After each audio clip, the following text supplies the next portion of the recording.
Vidíte ten pás lužného lesa? Magistrát ide z neho spraviť park.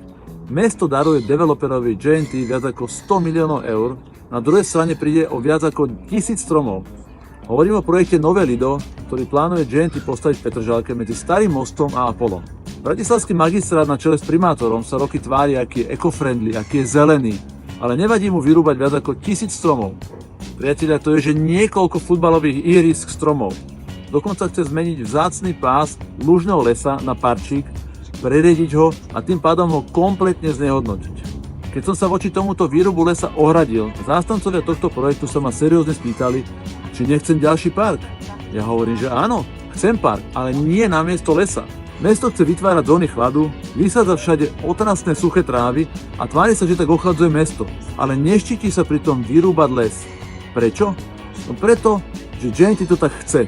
Kde sú ekoaktivisti Steve Valo? Zničiť zeleň a zapredať dušu J&T je podľa vás v poriadku? Že vás hanba nefackuje.